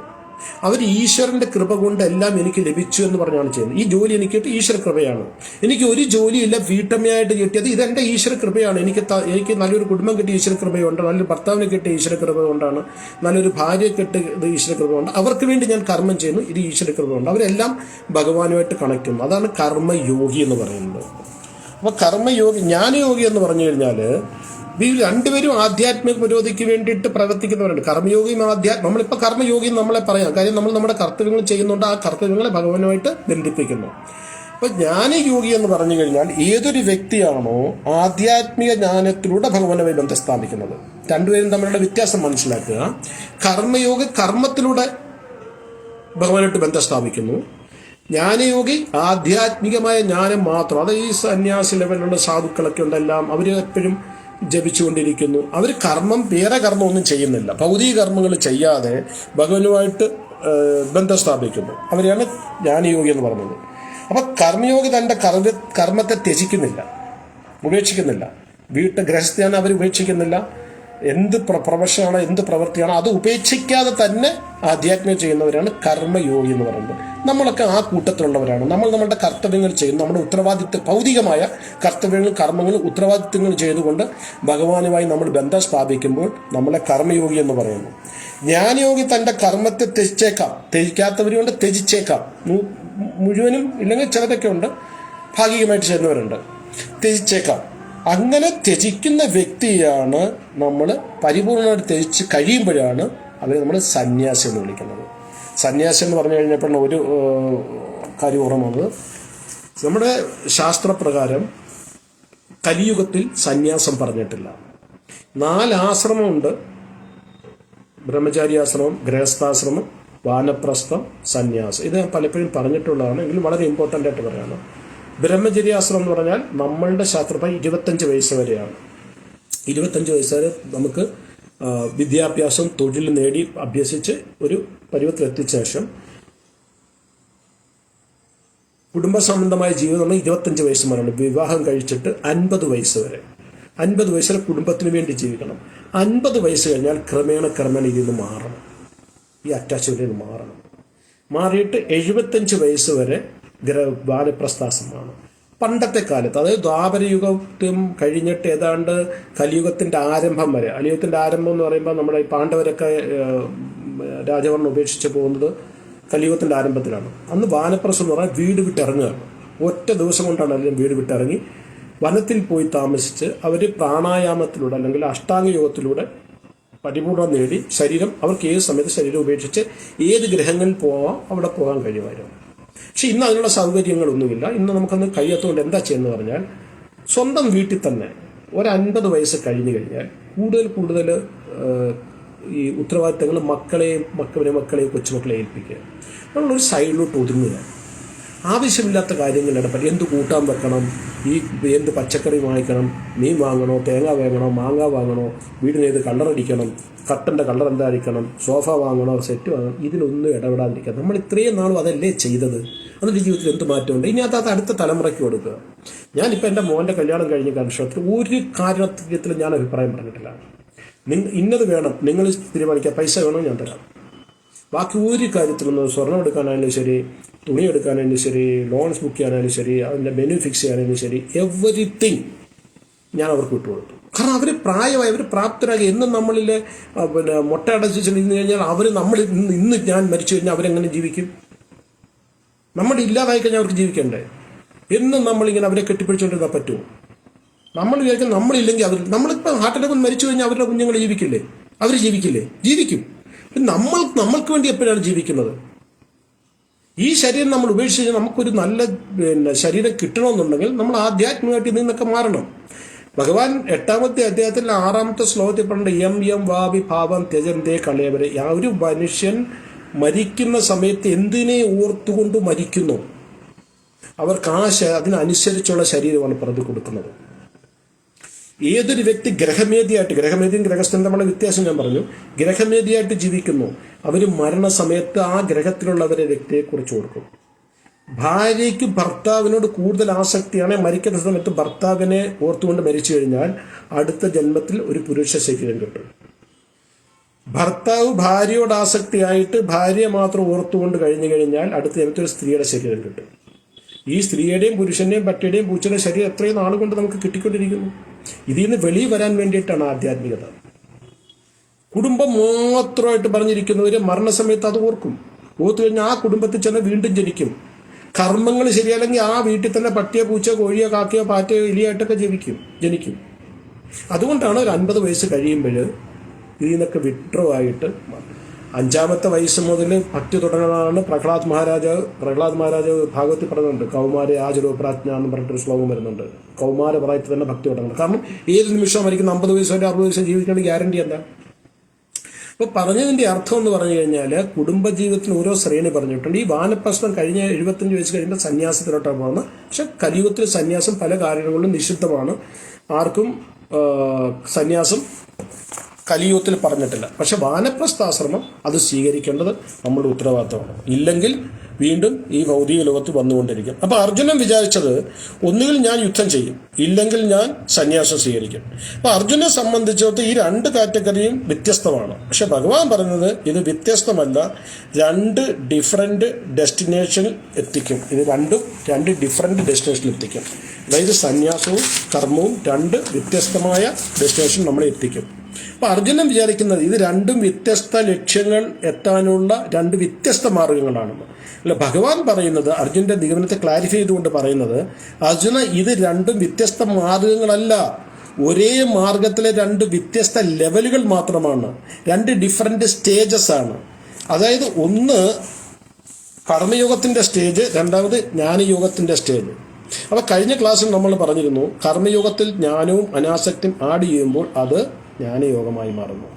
കർമ്മയോഗത്തിൽ നമ്മൾ ഇവിടെ ജ്ഞാനം എന്ന് പറയുമ്പോൾ ആധ്യാത്മികമായാണ്. ആധ്യാത്മിക ജ്ഞാനം കർമ്മത്തിന്റെ ഫലത്തിന്റെ അനാസക്തി. ഒരു വ്യക്തി കർമ്മം ചെയ്യും, 2 പേര് കർമ്മം ചെയ്യുന്നു, ഒരേ കർമ്മം. എന്ത് ചെയ്യുന്നു?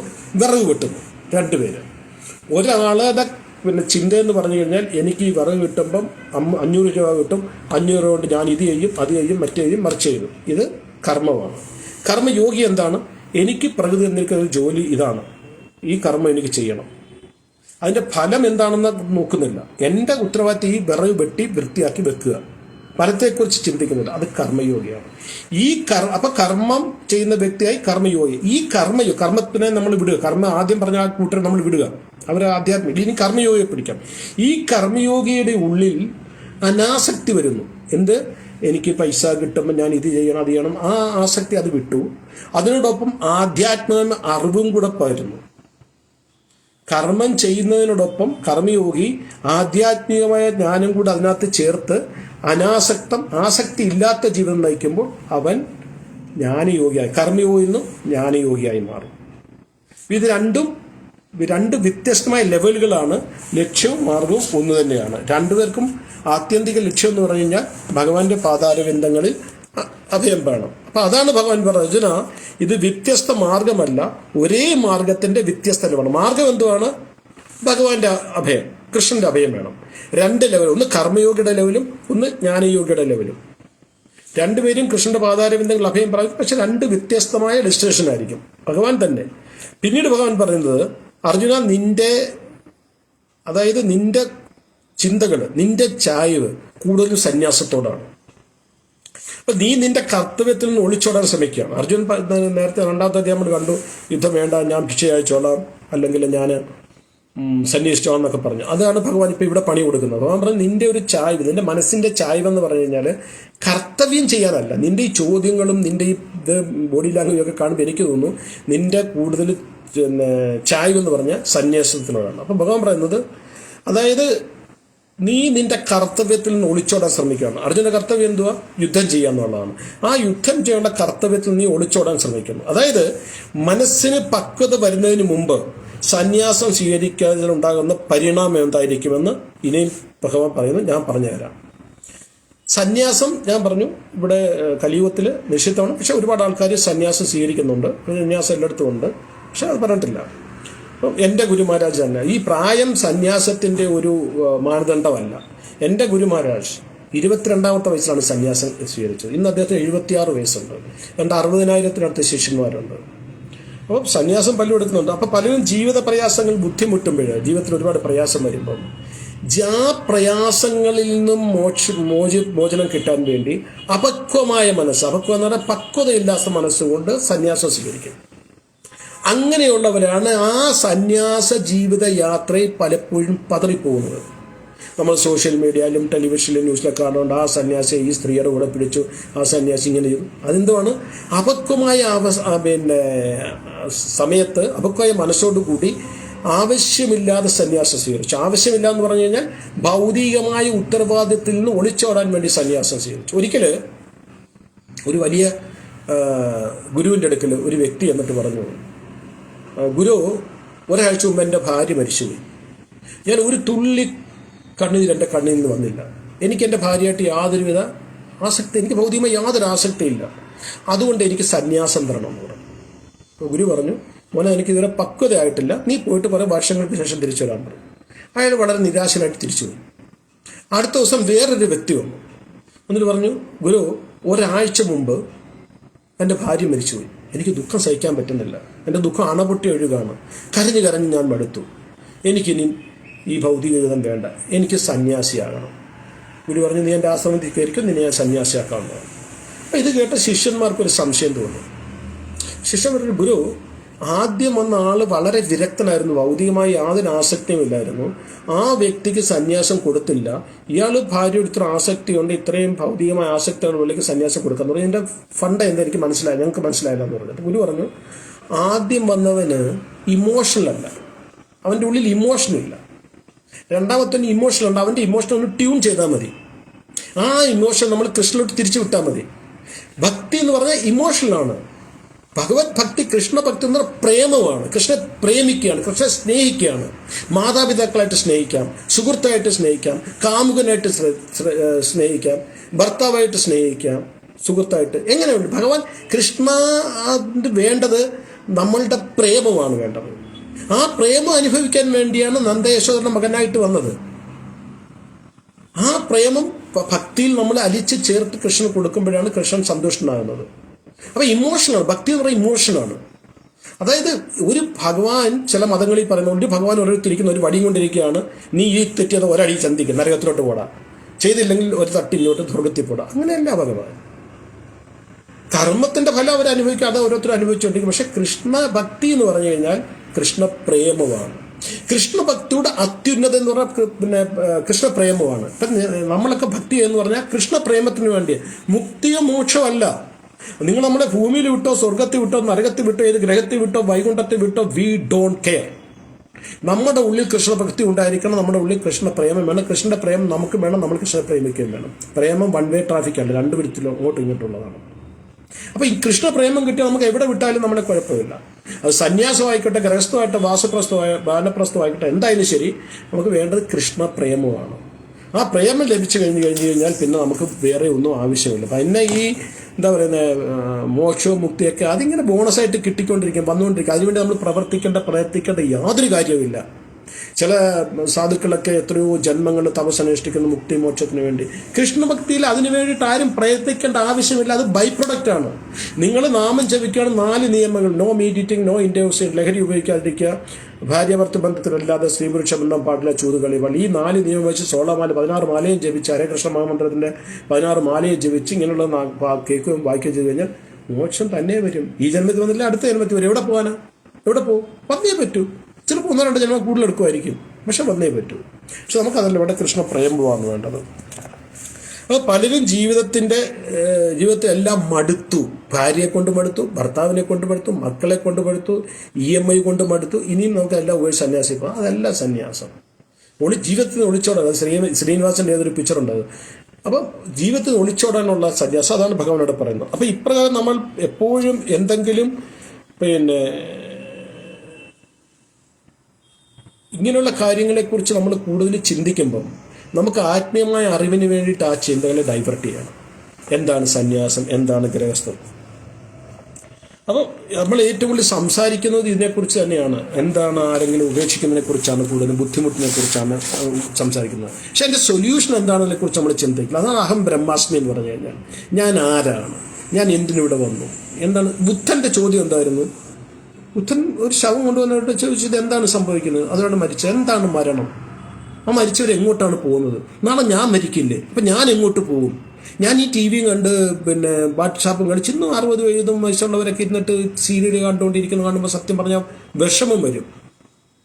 മരണത്തിന്റെ പടിവാതിക്കൽ എത്തി നിന്നാലും ശരി, നമ്മളെ ചുറ്റും നടക്കുന്നത് കണ്ടാലും ശരി, എന്തുകൊണ്ട് എൻ്റെ ജീവിതത്തിൽ ഈ ദുഃഖം വന്നു, ഇനിയും ദുഃഖം വരാതിരിക്കണം, ഞാൻ എന്ത് ചെയ്യണം? ഇങ്ങനെ വേണം ചിന്തിക്കണം ഒരു സർട്ടൻ ഏജ് കഴിഞ്ഞ് കഴിഞ്ഞാൽ. അപ്പോൾ ഇതിൽ അർജുനന്റെ സമയത്ത് മറുപടി ഭഗവാൻ പറയുന്നു, എപ്പോഴാണ് ഒരാൾ സ്വധർമ്മം വെടിഞ്ഞ് സന്യാസം സ്വീകരിക്കാൻ പക്വത ആർജിക്കുന്നതെന്ന്. അതാണ് ഈ ശ്ലോകത്തിൽ തന്നെ ഭഗവാൻ പറഞ്ഞുണ്ട്. 4-ാമത്തെ ശ്ലോകം, 4-ാമത്തെ ശ്ലോകത്തിൽ പറഞ്ഞു, ന കർമ്മണാരംഭം നൈഷ്കർമ്മ്യം. ഇവിടെ ആർക്കും ഒരു സമയത്തും ഒരു കർമ്മവും ചെയ്യാതിരിക്കാൻ പറ്റില്ല. അനുനിമിഷം നമ്മൾ കർമ്മം ചെയ്തുകൊണ്ടിരിക്കുകയാണ്. ഒന്നേ നമ്മൾ ശരീരം കൊണ്ട് കർമ്മം ചെയ്യും, ഇല്ലേ നമ്മൾ വാക്കുകൾ കൊണ്ട് കർമ്മം ചെയ്യും, ഇല്ലെങ്കിൽ മനസ്സുകൊണ്ട് കർമ്മം ചെയ്യും. അതാണ് മനസ്സാ വാച കർമ്മണ എന്ന് പറയുന്നത്. അപ്പോൾ ശരീരം കൊണ്ട് കർമ്മം ചെയ്യുന്നത് ചിലർ വാക്കുകൾ കൊണ്ട് ചെയ്യുന്നു, ചിലർ മനസ്സുകൊണ്ട് ചെയ്യുന്നു. അപ്പോൾ ഭഗവാൻ പറയുന്നത്, നിനക്കും നിന്റെ സ്വന്തം കർമ്മം ചെയ്യാതെ ജീവിക്കാൻ പറ്റില്ല.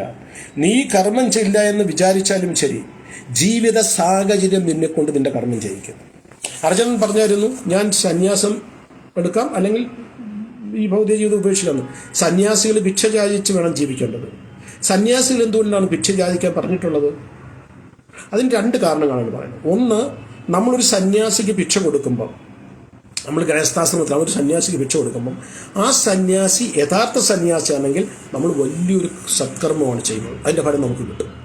ആ ഫലം സാധാരണ മനുഷ്യർക്ക് കിട്ടണം. അതായത് ആത്മീയമില്ലാത്ത ഒരു വ്യക്തി, യാതൊരു ആത്മീയ ജീവിതവും ഇല്ലാത്ത ഒരു വ്യക്തി ഒരു സന്യാസിക്ക് അല്ലെങ്കിൽ ഒരു ഭക്തന് ഭിക്ഷ കൊടുത്തു കഴിഞ്ഞാൽ അവർ കൃഷ്ണമായിട്ട് കണക്റ്റാവും. പിന്നെ ഓരോ ജന്മത്തിൽ അവരുടെ കൃഷ്ണഭക്തി കൂടിക്കൂടി വരും. അപ്പോൾ സന്യാസി ഭിക്ഷ യാചിക്കാൻ പോകുന്നത് ഔട്ട് ഓഫ് കോസ്റ്ലെസ് ബേസിക്, അതായത് അഹൈത്തു കൃപ കൊണ്ടാണ്, നമ്മളോട് കൃപ കൊണ്ടാണ്. നമ്മൾ വിചാരിക്കും ഇവർക്ക് അതുകൊണ്ട് കൊടുത്തു, അല്ല. വൃന്ദാവനത്തിലൊക്കെ നോക്കണം, സന്യാസിമാരെ ഭിക്ഷ യാചിക്കാൻ പോയി കഴിഞ്ഞാൽ അവർക്കൊക്കെ എന്ത് ഭവ്യതയോടാണ് അവരെ വീടുകളിൽ സ്വീകരിക്കുന്നതെന്ന് പറയുന്നത്. നമ്മളൊക്കെ ഇന്നും ഇല്ല നമ്മുടെ കഥ അടച്ചിട്ട് പോകും, നിന്ദിച്ചിട്ട്. അവർ ഉള്ളിൽ ചിരിച്ചിട്ടാണ് പോകുന്നത്. കാരണം അത്ര വലിയ പാപമാണ് നമ്മുടെ മുൻവശത്ത് ഭക്തിദേവി നമ്മളുടെ പടിവാതിക്കൽ വന്ന് നിന്നിട്ട് നമ്മൾ കൊട്ടി അടച്ചു വിട്ടു. ചിലത് ഭാഗണ്ഡികളായ സന്യാസിമാരായിരിക്കും. പക്ഷെ നമ്മൾ 10 രൂപ കൊടുക്കുക, അല്ലെങ്കിൽ കുറച്ച് അരി കൊടുക്കുക ചെയ്ത് കഴിഞ്ഞ് കഴിഞ്ഞാൽ നമുക്ക് എന്താ നഷ്ടം? നമുക്കൊന്നുമില്ല. ആ വരുന്ന 100 പേരിൽ ഒരാളെങ്കിലും നല്ല സന്യാസിയാണ്, നല്ല ഭക്തനാണെങ്കിലോ ഇതിൻ്റെയൊക്കെ എത്ര ഇരട്ടി ഫലം കിട്ടും. അപ്പോൾ സന്യാസിമാർ വരുന്ന ഒരു കാരണം ഇതുകൊണ്ടാണ്. 2, നല്ല സന്യാസി വരുവാണെങ്കിൽ അവർ വീട്ടിൽ ചെന്ന് ഭിക്ഷ ചോദിക്കുമ്പം അവരുടെ പെരുമാറ്റത്തിൽ നിന്ന് അവർക്ക് മനസ്സിലാകും they are incline to devotional service. അവർ ഭക്തിക്ക് വേണ്ടിയിട്ടുള്ള ഒരു തീവ്രമായ ഇച്ഛ അവരുടെ ഉണ്ടുണ്ട്. അവിടെ ഇരുന്ന് അവർ കുറേ സമയം ആത്മീയ കാര്യങ്ങൾ പറഞ്ഞു കൊടുക്കും. പണ്ടത്തെ കാലത്തൊക്കെ ഇത് നിരന്തരം നടക്കുമായിരുന്നു. ഇന്ന് ബുദ്ധിമുട്ട്, ആർക്കും സമയമില്ല, കേൾക്കാൻ താല്പര്യമില്ല. അപ്പോൾ ഈ 2 കാര്യങ്ങൾക്ക് വേണ്ടി തന്നെയാണ് സന്യാസികൾ ഭിക്ഷ യാചിക്കുന്നത്. അപ്പോൾ അർജുനൻ ഭിക്ഷ യാചിക്കാൻ പോയാൽ എന്ത് സംഭവിക്കും? അർജുനൻ ഭിക്ഷ യാചിക്കാൻ ഒരു വീട്ടിൽ ചെന്നിട്ട് ചോദിക്കുകയാണ്, ഭിക്ഷാം ദേഹി ഭിക്ഷാം ദേഹി ഭിക്ഷാം ദേഹി 3 പ്രാവശ്യം അവർ പറയത്തുള്ളൂ. അപ്പോൾ ആ വീട്ടുകാർ വരെ ഇതർ കുച്ചിനായി ചാവെന്ന് പറഞ്ഞാൽ അർജുനൻ ക്ഷത്രിയനാണ്, സഹിക്കാൻ പറ്റില്ല. അപ്പോൾ ഉടനെ അടുത്ത് കർണക്കുറ്റി നോക്കി ഒരെണ്ണം കൊടുക്കും അർജുനൻ, ഇല്ല വാളെടുക്കും. അപ്പോൾ അതുകൊണ്ടാണ് ഭഗവാൻ പറയുന്നത്, നിനക്ക് നിന്റെ സ്വധർമ്മം വിടാൻ പറ്റില്ല, സാഹചര്യം നിന്നെ കൊണ്ട് നിന്റെ കർമ്മം ചെയ്യിക്കും. നീ ക്ഷത്രിയ ധർമ്മം എന്ന് പറഞ്ഞാൽ യുദ്ധം ചെയ്യുക എന്നുള്ളത് നീ ഇവിടെ ചെയ്തില്ലെങ്കിൽ അവിടെ ചെയ്യണം. 1. 2, ഇനിയിപ്പോൾ ഭിക്ഷ അയക്കുന്ന ഇവിടെ ഇരിക്കുക, ഭിക്ഷപാത്രം എടുത്തിട്ട് വരുന്ന ആരായിരിക്കും? ശകുനിയും ദുര്യോധനും കർണനും ഒക്കെ ആയിരിക്കും. ദാ പേടിച്ച് യുദ്ധം ചെയ്യാതെ വന്നിരുന്ന് ഭിക്ഷ അയക്കുന്നത്, പാത്രത്തിൽ തുപ്പും. അപ്പം നിന്റെ ക്ഷത്രിയ രക്തം തിളയ്ക്കും. അപ്പോഴും നീ അവരുമായിട്ട് യുദ്ധം ചെയ്യും. എന്താ പിന്നെ ഇവിടെ ചെയ്തുകൂടെ? അപ്പം സന്യാസം അല്ലെങ്കിൽ ഭിക്ഷ യാചിക്കുക എന്നുള്ളത് നിനക്ക് പറഞ്ഞിട്ടില്ലാത്ത കാര്യമാണ്. നിന്നെ കൊണ്ട് ചെയ്യാൻ പറ്റില്ല. കാരണം നിന്റെ രക്തത്തിലുള്ളത് ക്ഷത്രിയ ധർമ്മമാണ്. ആ ക്ഷത്രിയ ധർമ്മത്തിൽ കൊളിച്ചോടാൻ പറ്റില്ല അർജുന. അത് നിനക്ക് ചെയ്തേ പറ്റൂ. നീ ഇവിടെ ചെയ്തില്ലെങ്കിൽ നിന്റെ ജീവിതത്തിൽ സാഹചര്യം നിന്നെ കൊണ്ട് ആ സ്വഭാവത്തിനനുസരിച്ചുള്ള കർമ്മം ചെയ്യിക്കും. അപ്പം ആ സ്വഭാവത്തിനനുസരിച്ചാണ് ഓരോരുത്തരും അവരുടെ സ്വഭാവത്തിനനുസരിച്ചാണ് കർമ്മം ചെയ്യേണ്ടത്. അതായത് ഇവിടെ ഒരു പുതിയ കൺസെപ്റ്റിനെ കുറിച്ചാണ് ഭഗവാൻ പറയുന്നത്. എന്താണ് ഭഗവാൻ പറയുന്നത്? എല്ലാ വ്യക്തികൾക്കും ഒരു സ്വഭാവമുണ്ട്. അത് നമുക്ക് പ്രവൃത്തി തരുന്നതാണ്. ലോകത്തിൽ എവിടെയെങ്കിലും നിങ്ങൾ കണ്ടിട്ടുണ്ടോ ഒരേ സ്വഭാവമുള്ള 2 വ്യക്തികൾ?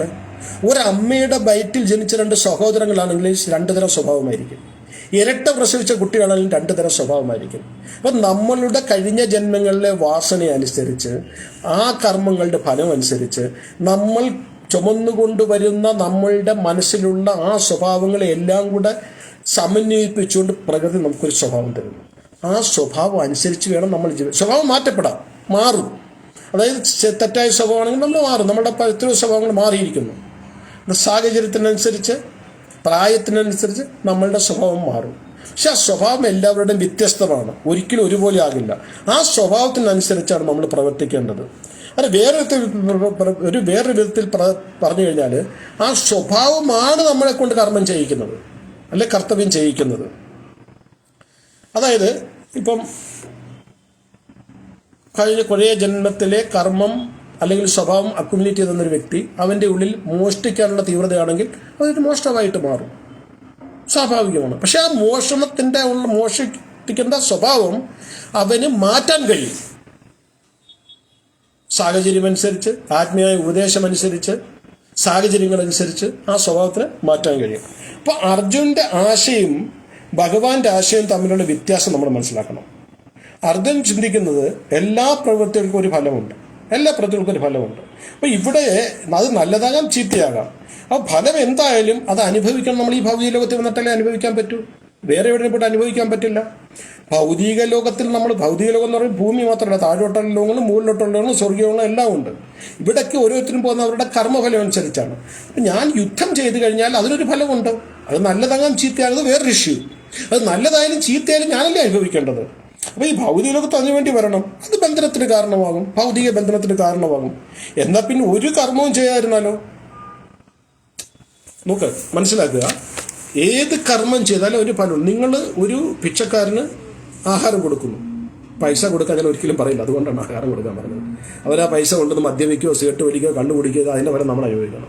അവർക്ക് ആഹാരം കൊടുക്കുന്നു, അതിനൊരു ഫലമുണ്ട്. നിങ്ങൾ അവരെ ആട്ടി ഓടിക്കുന്നു, അതിനൊരു ഫലമുണ്ട്. ഒന്ന് നല്ല ഫലമാണ്, ചീത്ത ഫലമാണ്. ഇത് രണ്ടും എവിടെ പോയി അനുഭവിക്കും? വൈകുണ്ഠത്തിൽ പോയി അനുഭവിക്കാൻ പറ്റില്ല. നല്ല ഫലം ഒരുപാടായ സ്വർഗത്തിൽ പോകുമായിരിക്കാം, ചീത്ത ഫലം ഒരുപാടായി കഴിഞ്ഞു കഴിഞ്ഞാൽ നരകത്തിൽ പോകുമായിരിക്കാം, മിശ്രിത ഫലമാണെങ്കിൽ ഭൂമിയിലായിരിക്കാം. ഇത് മൂന്നും ഭൗതിക ലോകമാണ്. ഭൂമിയും പാതാളവും സ്വർഗം എല്ലാം ഭൗതിക ലോകമാണ്. അപ്പോൾ ഈ ഭൗതിക ലോകത്തിൽ വരിക എന്ന് പറഞ്ഞാൽ അത് ബന്ധനത്തിന് കാരണമാണ്. അപ്പോൾ ആ ബന്ധനത്തിന് കാരണമാകുന്നത് ഒരു കർമ്മം ചെയ്യുമ്പോഴാണ്. ആ കർമ്മം ചെയ്യാതിരുന്ന പോരെ, ബന്ധനം തീർന്നല്ലോ. ഇതാണ് ബുദ്ധമതം സ്വീകരിക്കുന്നത്. നിങ്ങൾ എപ്പോഴെങ്കിലും ബുദ്ധഭക്തരെന്ന് കേട്ടിട്ടുണ്ടോ? എവിടെങ്കിലും ബുദ്ധ സന്യാസിമാരെന്നേ കേൾക്കും. കാരണം എന്താണ്? അവർ കർമ്മം ചെയ്യത്തില്ല. കർമ്മം ചെയ്യാത്തവരാണ് സന്യാസി. കർമ്മം ചെയ്യാത്തവർ പറഞ്ഞാൽ ഭൗതികമായ കർമ്മമാണ് ഞാൻ ഉദ്ദേശിക്കുന്നത്. ആധ്യാത്മിക കർമ്മങ്ങൾ ചെയ്യും. അപ്പോൾ ഇവിടെ എല്ലാം ഉപേക്ഷിക്കുക. അതായത് ഭൗതികമായ എല്ലാം, കുടുംബം, ബിസിനസ്, കുടുംബ ബന്ധങ്ങൾ എല്ലാം ഉപേക്ഷിക്കുമ്പോഴാണ് സന്യാസിയാണ്. അപ്പോൾ അർജുനൻ ചിന്തിക്കുന്നത് അത് ചെയ്താൽ മതിയല്ലോ, ഈ ജന്മത്തിൽ തന്നെ പോകുമല്ലോ. ഭഗവാൻ പറയുന്നത്, അർജുന അങ്ങനെയല്ല കാര്യങ്ങൾ. നീ കരുതുന്ന പോലെ സംഭവം അത്ര നിസ്സാരമല്ല. ഒരു വ്യക്തി നിഷ്ക്രിയനാകുമ്പോൾ, അതായത് ഒരു പ്രവൃത്തിയും ചെയ്യാതെ വരുമ്പോൾ, ബാഹ്യമായി ആ വ്യക്തി പ്രവർത്തിക്കുന്നില്ല, ഒന്നും ചെയ്യുന്നില്ലെങ്കിലും ആന്തരികമായിട്ട് അവൻ പ്രവർത്തിക്കുന്നുണ്ട്. ഞാൻ പറഞ്ഞു, അനുനിമിഷം ഓരോ വ്യക്തിയും ഓരോ തരത്തിലുള്ള കർമ്മങ്ങൾ ചെയ്യാണ്. ശരീരം കൊണ്ടുള്ള കർമ്മം, മനസ്സ് കൊണ്ടുള്ള കർമ്മം, വാണി അല്ലെങ്കിൽ വാക്ക് കൊണ്ടുള്ള കർമ്മം. ഒരുത്തനെ ഞാനൊരു അടി കൊടുക്കുന്നു, അതെൻ്റെ ശരീരം കൊണ്ടുള്ള കർമ്മമാണ്. ഒരുത്തിനെ ഞാൻ നീ പോടാ പട്ടി എന്ന് വിളിക്കുന്നു, അത് വാടി കൊണ്ടുള്ള ശർമ്മമാണ്. ഞാൻ എൻ്റെ മനസ്സിൽ വിചാരിക്കുന്നു ഇവനിട്ട് 2 പണി കൊടുക്കണം, ഇവന് അഹങ്കാരി, അല്ല 2 ചീത്ത. അത് മനസ്സുകൊണ്ട കർമ്മമാണ്. എന്ത് കർമ്മമായാലും അതിനൊരു ഫലമുണ്ട്. അപ്പൊ അർജുനൻ പറയുന്നത് ശരീരം കൊണ്ടുള്ള കർമ്മത്തിനെ കുറിച്ച് മാത്രം അർജുനൻ പറയുന്നത്. ഞാൻ യുദ്ധം ചെയ്യാതിരുന്നാൽ മതിയല്ലോ, കർമ്മം തീരില്ലല്ലോ, കർമ്മം തീർന്നല്ലോ, അപ്പം ഞാൻ ഈ ബന്ധത്തിൽ മുക്തനാകുമല്ലോ. അപ്പോൾ ഭഗവാൻ പറഞ്ഞോ, നിനക്ക് മനസ്സുകൊണ്ട് നീ കർമ്മം ചെയ്യും, വാണി കൊണ്ടും കർമ്മം ചെയ്യും, ശരീരം കൊണ്ട് ചെയ്തില്ലെങ്കിൽ ആ ഫലം അനുഭവിക്കാതെ നീ ഭൗതികലോകത്തിൽ വരണം. അതിനേക്കാൾ നല്ലതാണ് നീ നിന്റെ കർമ്മത്തെ ഭഗവാനുമായിട്ട് ബന്ധിപ്പിച്ച് കർമ്മയോഗമാക്കി മാറ്റി ഭഗവത് പാതാരബന്ധങ്ങൾ നിന്റെ കർമ്മത്തെ സമർപ്പിച്ച് നിഷ്കാമഭക്തിയോടെ നിഷ്കാമഭാവത്തോടെ കർമ്മം അല്ലെങ്കിൽ ബുദ്ധിയോഗം ചെയ്ത് നീ ഭൗതിക ബന്ധത്തിൽ മോചനമാകുക. അപ്പൊ കർമ്മം ചെയ്യാതിരിക്കുന്നതിനേക്കാൾ നല്ലത് കർമ്മം ചെയ്യുന്നതാണ്. കാരണം നിനക്ക് ആ പക്വത വന്നിട്ടില്ല. അതുകൊണ്ടാണ് ഞാൻ പറഞ്ഞത് കലിയുഗത്തിൽ സന്യാസം ഈസ് നോട്ട് റെക്കമെൻഡ്. അപ്പൊ ഇവിടെ ഇപ്രകാരം ആർട്ടിഫിഷ്യലായിട്ട് ഭൗതിക ജീവിതം ഉപേക്ഷിച്ച് സന്യാസം സ്വീകരിക്കുന്ന വ്യക്തിക്ക് ആധ്യാത്മിക ലാഭവും കിട്ടത്തില്ല, ഭൗതിക ലാഭവും കിട്ടത്തില്ല. പറഞ്ഞു മനസ്സിലാക്കണം. അതായത് പക്വത എത്താത്ത മനസ്സുമായിട്ട് ഒരു വ്യക്തി ആധ്യാത്മിക ഭൗതിക ജീവിതം ഉപേക്ഷിച്ചിട്ട് ആധ്യാത്മികതയിലിട്ട് പോയി കഴിഞ്ഞാൽ, അല്ലെങ്കിൽ സന്യാസ ജീവിതം നയിച്ചു കഴിഞ്ഞാൽ ആ സന്യാസ ജീവിതത്തിന്റെ ഫലം കിട്ടും. കാരണം മനസ്സെപ്പോഴും അവിടെയായിരിക്കും. നമ്മൾ പറയാറുണ്ട്, വൃന്ദാവനത്തിൽ പോയിട്ട് വീട്ടിലെ കാര്യങ്ങൾ ചിന്തിക്കുക. വൃന്ദാവനത്തിൽ പോയിട്ട് ചിന്തിക്കുന്ന വീട്ടിലെ കാര്യം, അയ്യോ അതങ്ങനെയാണല്ലോ, അതിങ്ങനെയാണല്ലോ. വീട്ടിൽ നിന്നുകൊണ്ട് വൃന്ദാവനത്തിലെ കാര്യം ചിന്തിക്കുക. ഏതാണ് നല്ലത്? തീർച്ചയായിട്ടും വീട്ടിൽ നിന്നിട്ട് വൃന്ദാവനത്തിലെ കാര്യം ചിന്തിക്കുന്നതാണ്. അപ്പോൾ ഭൗതികമായ ജീവിതം നയിക്കാതെ ആത്മീയ ജീവിതത്തിലോട്ട് പോയിട്ട് ആത്മീയ ജീവിതത്തിൽ ഇരുന്നുകൊണ്ട് ഭൗതികതയെക്കുറിച്ച് ചിന്തിക്കുന്നതിനേക്കാൾ നല്ലത് ഭൗതിക ജീവിതം നയിച്ചിട്ട് ആത്മീയതയെക്കുറിച്ച് ചിന്തിക്കുന്നതാണ്. അപ്പോൾ ഭഗവാൻ പറയുന്നത്, അർജുന, നീ അപക്വമായ മനസ്സുമായിട്ട് ഇപ്പം സന്യാസത്തിലോട്ട് പോയി കഴിഞ്ഞാൽ സന്യാസത്തിന്റെ ഫലം കിട്ടത്തില്ല, ഭൗതികമായ ജീവിതം നയിക്കാനും പറ്റില്ല. പിന്നെന്ത് പ്രയോജനം?